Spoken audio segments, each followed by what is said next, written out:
In a studio that's in a basement comes the epic story of how two friends changed the future of the movie podcast game forever. The reviews are in. Boys Life magazine gives the High Sci podcast 4.5 acorns. The Daily Bugle says, these guys are super legit. And Pope Francis declares the podcast as life-affirming. From the kid who tried to get smart with David Spade and got fucking old. You're still out.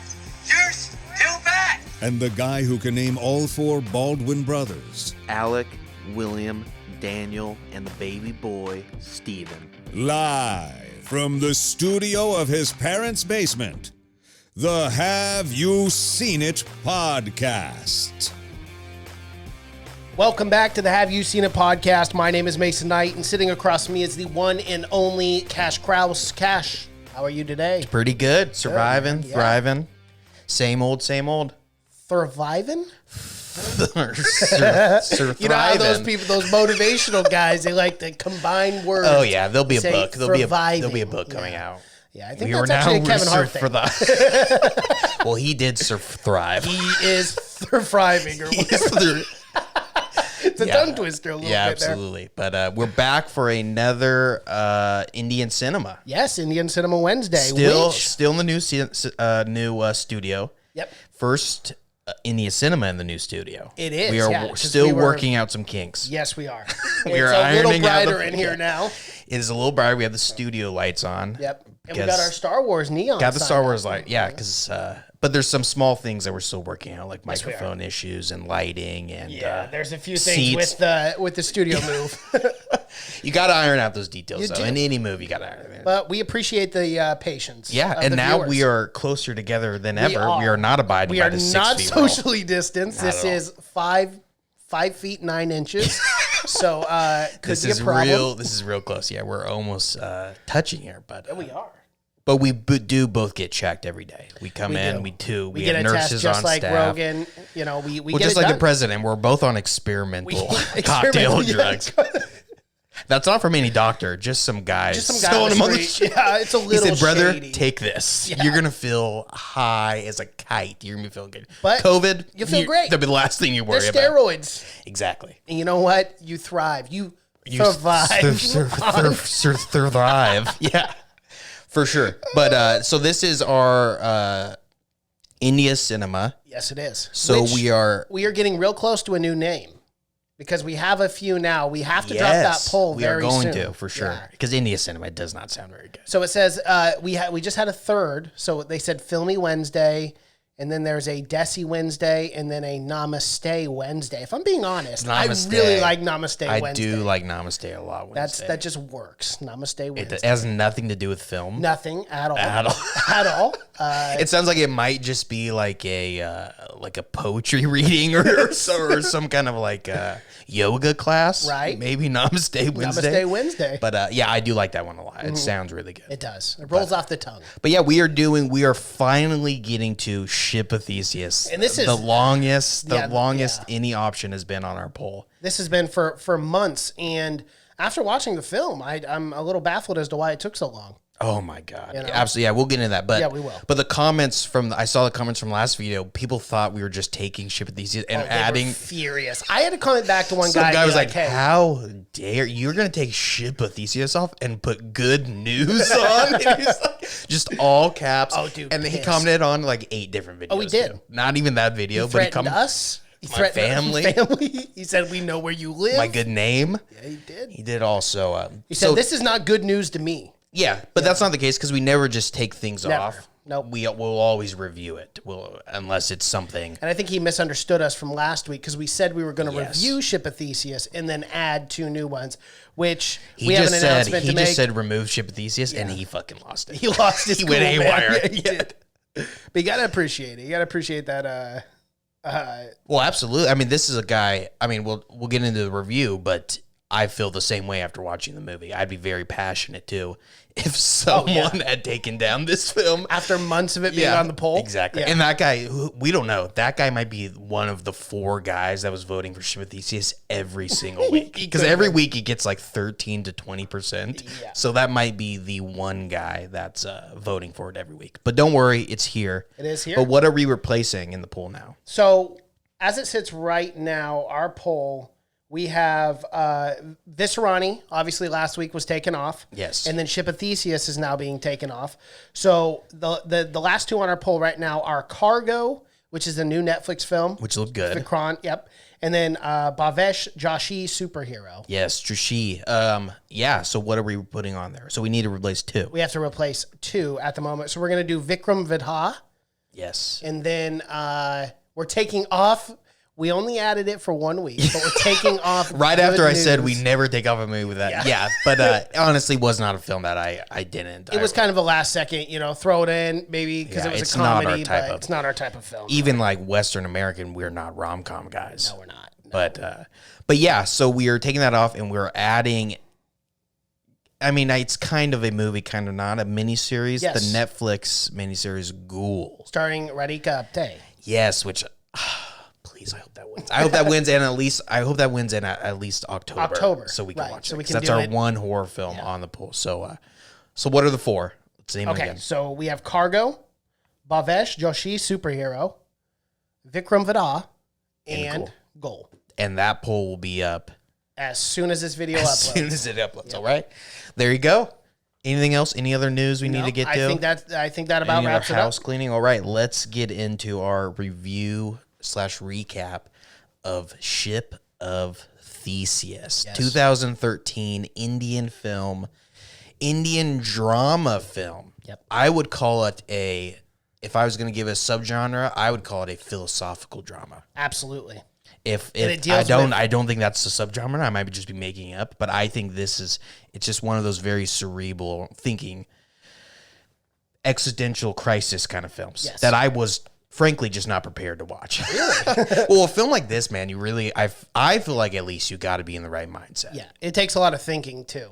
Well, it takes that, and it's not like a film you can just flip on and think like, I'll watch this film while I do homework or study or something like that. You have to pay attention close to the dialogue because it deals with heavy elements too. and just mind benders. Exactly, but it's 2013 film. It premiered at the Toronto Film Festival. It got received critical acclaim. People said it was the hidden gem of the year. Received positive reviews, both international and Indian press. It was hailed as one of the most significant films to come out in India in a very long time. Yep.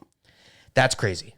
Well, And just by the name, it deals with a philosophical dilemma. Yeah. The Ship of Theseus. We know it's you take pieces away and replace it with new pieces. Does that mean Is it the same the ship? same ship? Yeah. And they do that, but they do it in a very human way, to where it's A man giving organs. Well, the guy body who passed- pieces. Yeah, Yeah, body it's- pieces. Yeah. it's a crazy film. I absolutely loved it. It's a film that is right up my alley, and probably both our alleys because we love these kind of films. But I am ashamed it took us this long To review it. to review it because I absolutely loved it. I love the way they cut it down into 3 parts, and even each of those 3 parts, you felt like, oh, I could watch this one part for 2 hours. Yeah, absolutely. But just the way they cut it, I loved it, man. Such a beautiful, soulful film, I guess. You know, it's just, you take a lot away. It makes you feel a different kind of person, you going away from it. The cinematography too. Let's talk about my this. God, yeah. Pankaj Kumar, and we know him very famously from Tumbad, from just a countless amount of things. How did you let's talk about this, because this is one of the craziest things to me I've ever heard. They had a lot of problem funding this film because they thought that in India it wasn't going to sell very well, commercially, so they had a hard time. But this entire film was shot on a Canon EOS 1D Mark IV. Well, you could tell, man. I mean, you definitely But it doesn't can, take but- away. It feels very documentary. Exactly. It feels like it feels like you're watching a documentary about organ donors.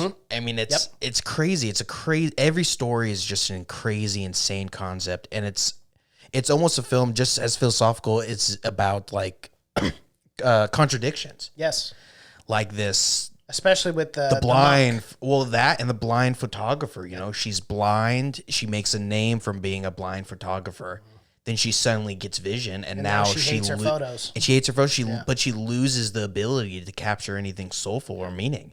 So it's a contradiction. And then the monk too. Yes, you know, fighting as an animal rights activist. And then he gets cirrhosis, and he needs a new liver. But the medicine to keep him alive is tested on animals. Every medicine is. Yeah, well, of course, right. So he can't. But even that medicine. And that was such a beautiful story too. The monk story. Without, I mean, I love the religion.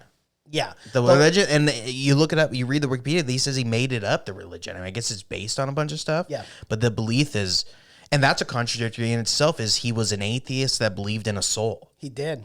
So it's all about those contradictions. The entire movie is. And obviously I love this whole film. I love all three parts of this film. But for me, that was my absolute favorite because the dialogue between him and the boy was amazing. And it was the topics they were jumping into. Like I really enjoyed. I loved all three parts, and even the last one, the stockbroker. I was weary. I'm like, man, there's no way. I mean, because it has a lot.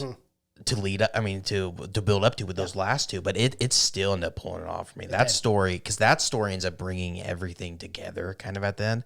But him going and finding the guy that took the liver or whatever, and then like trying to convince him to give the liver back. Well, but to first believe that that he was the one who received that stolen liver or stolen kidney. And then he goes, I love this too, because it was funny. His friend or whatever going up and down those stairs to check. To see he's like, God, these stairs, man. At first, I thought that was so weird. At first, he was like, I can't do it, the stairs. Goes, I'm like, what is he doing? It didn't look that bad. But it's like a cliff, videotaping a cliff when it never looks that high. I'm guessing those stairs must have steep. Because he comes up one time and he's drenched in sweat, breathing hard. Like he just climbed fucking Everest. Yeah, he just got done with a marathon. He's oxygen, yeah. But yeah, I like that. But let's get back to the cinematography. Yes. So shot all on a Canon EOS 1D Mark IV. Yep. Just beautiful. There's some very long takes that aren't cut at all of like the monk walking. The monk walking with the street with the boy. With the boy. Yep. But there's a lot of shots like that. They're just, it's so good and feels so organic. Obviously none of the other people are actors in the world. No. It's just not something they do in India. No. In They're America, not paying extras. Well, and it's just I don't think it's feasible to block off an entire street. Absolutely not. And where all these people work and be like, okay, no one can work. We got to bring in these actors. Right. Only in America they could just shut everything down and just pay for it and just blow the money for no reason. Yeah, for absolutely nothing. Yeah. So it's just, but it gives, and even then though, in American films you see it, and they feel like actors and extras. Yep. Everything's so scripted. Everything they're doing is just. They were told that if there's someone walking in the background, that means he was told to walk from here to here. Yeah. But not in this film. It's just people in their lives, just living and then going around. And then you have two actors in the middle of all this. And it makes it feel so real and organic. It was a very simplistic scene, but it was an extremely long take. I was so impressed with the dialogue, with the acting to be able to recite the dialogue back and forth for as long as they went. But bringing it up with the monk and the boy, when they're walking and they're talking, that whole shot was in one take, and that was like a 2-minute take, dude, straight. Oh, it was awesome. It looked great. And the so many shots like that, the cinematography. I love the scene when they're walking.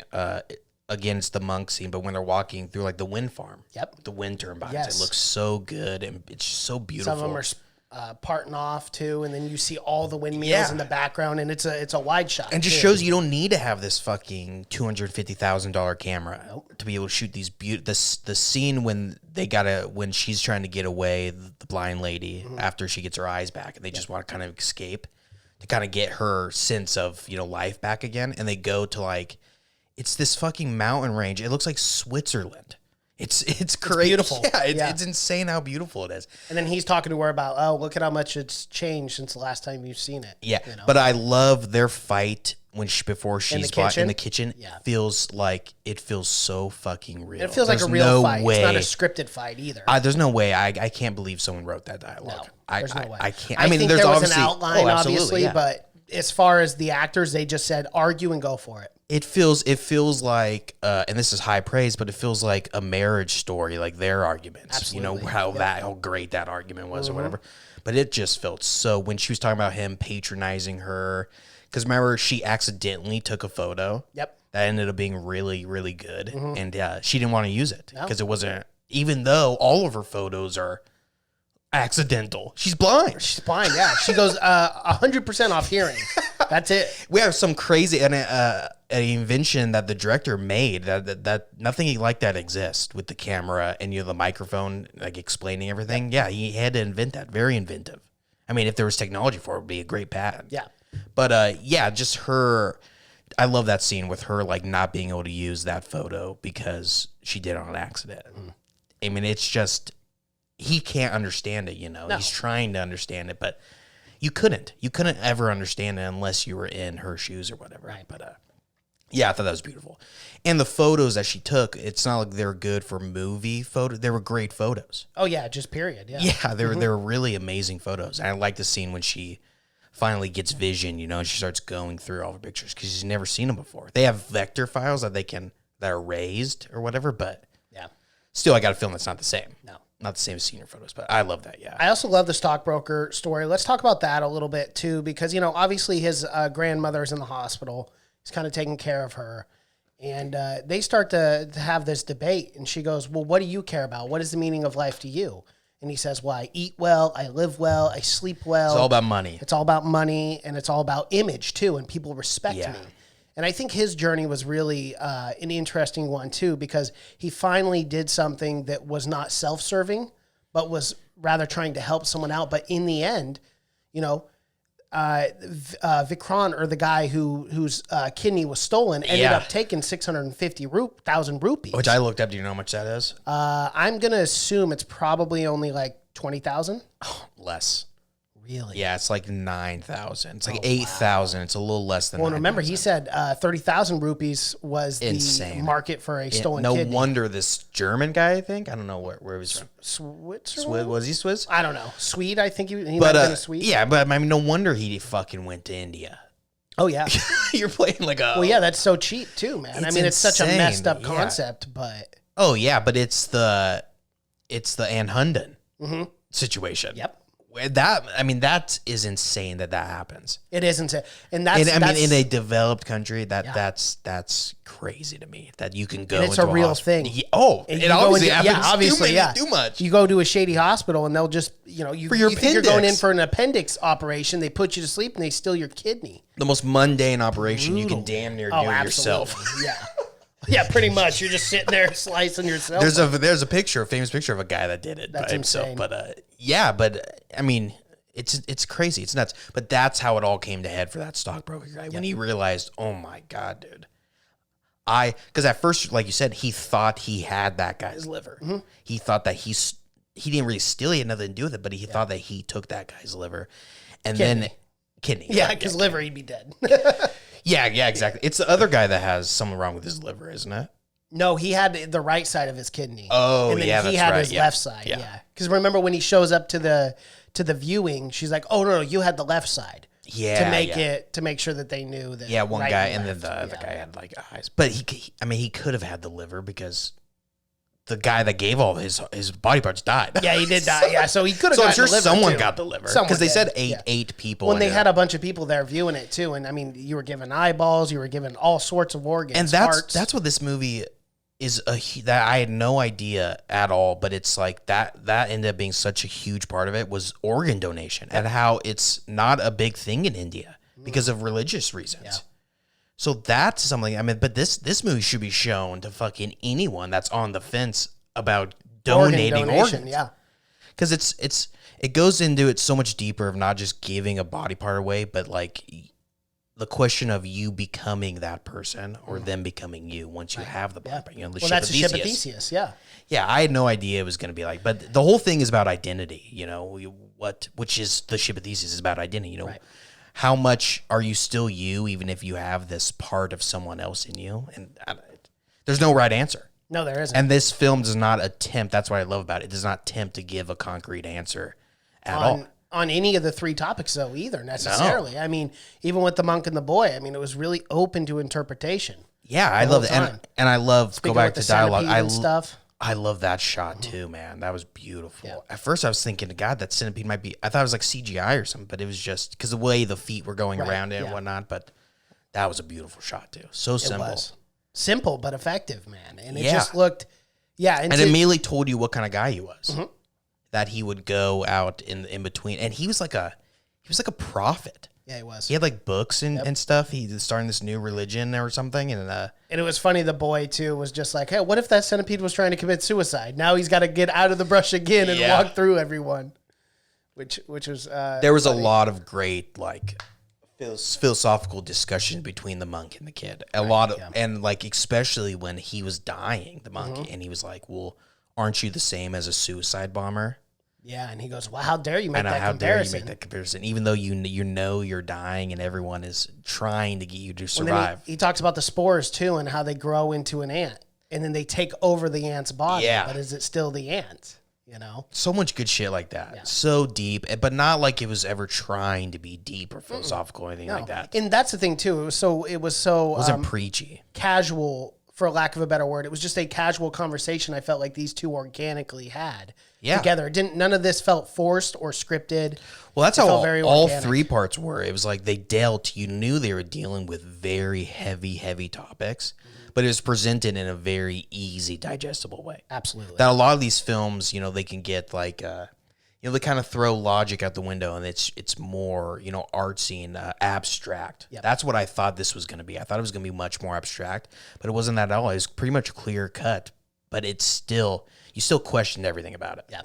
Like, oh my God, you're right. Especially with the blind lady getting sight back and then being like, oh, no one would even, because it's almost like I don't want to say it sounds bad, but it's almost like a gimmick. Like this great photographer is blind. Right, is blind. Now she has sight. Why am I going to buy her photos? Exactly, yeah. Or even, you think about like a blind pianist. And I'm not talking about Ann Hundon. I'm talking about, like a blind pianist. Ann Handum had me so fucked up that I saw this blind chick. I'm like, is she faking this? Immediately, I was like, oh my God. Oh, come on.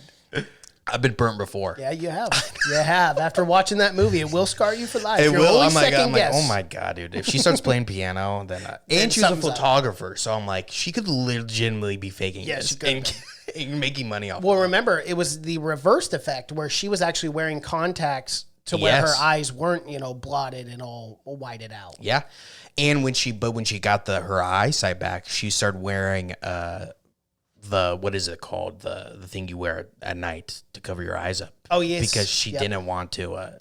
the night vision thing. Because it was so... Yeah, and remember, he's like, well, what are you going to go wear this when you go and take pictures now?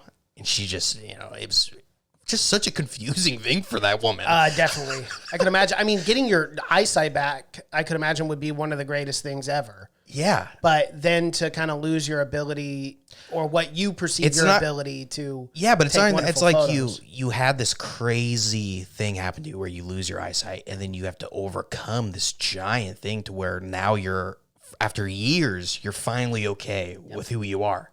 And now it's just a complete 180. Again. And that was where the argument came, that argument came from and how he couldn't really understand it.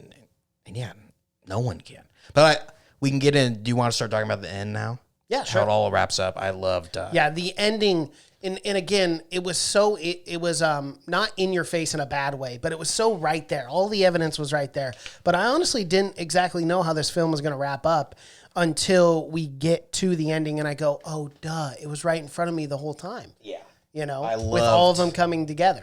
I loved the fact, because I really wasn't sure if it was all going to be tied in at all. Which I didn't think it was going to be, and that didn't matter to me. Sometimes when stories are supposed to like interconnect, I think it needs to happen. But this one, I was completely fine with it being three completely different stories.